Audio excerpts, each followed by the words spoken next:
कृष्णा, हर हर महादेव, जय माता दी।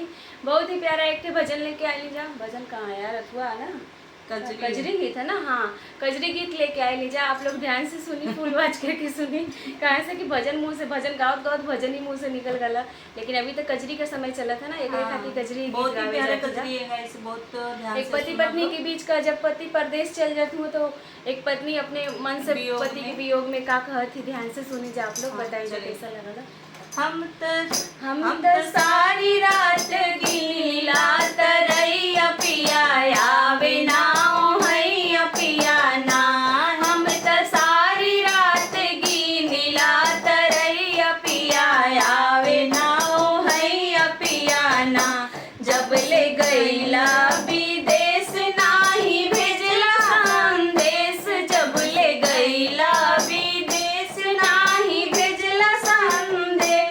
हमके से जिया पे आवेला रोइया पिया लागे ना हैया पिया ना।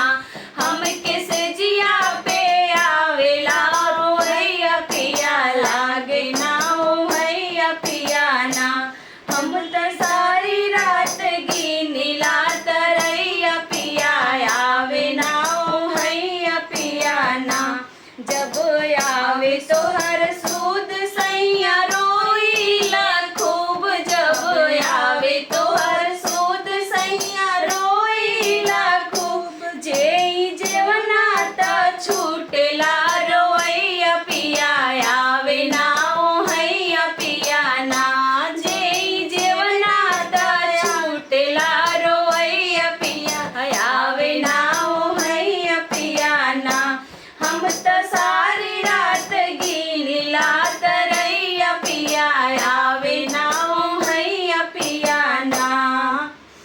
बहे पूरबी बयार मन लागे ना हमार। बहे पूरबी बयार मन लागे ना हमार। सास ननदी से हो खेला लड़ैया पिया आवे ना हैया पिया ना। सास ननदी से हो खेला लड़ैया पिया आवे ना हैया पिया ना। हम त सारी रात गीला तरैया पिया आवे ना हैया पिया ना। हम त सारी रात गीला तरैया पिया आवे ना हैया पिया ना। राधे राधे दोस्तों, जरूर बताइए जो आप लोग की कजरी गीत कैसा लागल है। कैसे कि हमने के तो बहुत ही अच्छा लगल है, इसे आप लोग को सुनौनी है जा।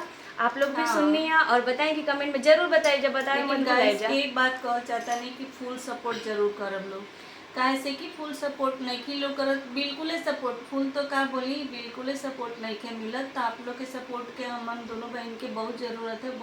बहुत टाइम से मेहनत करते हैं जा। बहुत ही लोग वीडियो बनावत, लेकिन हमन का वीडियो अभी तक अथवा ना भइल। लेकिन आप लोग तनी मेहनत करी, जैसे देखे ही के बाद देख के कमेंट करे के बा। और आप लोग वीडियो तो देखते, मोबाइल तो आजकल सभी चलावत है, रील्स देखत है सब, तो पैसा लागे वाली बात तो है ना। खाली सपोर्ट चाहिए आप लोग अपन सपोर्ट करी जा। तो ऐसे हमनियों के करी जा। अगर आप लोग का सपोर्ट करी तो उत्साह और हमनी के बढ़ी, और हमन का बढ़ी तो हमन का बढ़िया बढ़िया गाना लेके आवल जी, सुनावल जी। और गला तो हमनी के देखते बानी लोग। चली जा। नमस्कार, तो चलिए लो, हर हर महादेव, हर हर महादेव।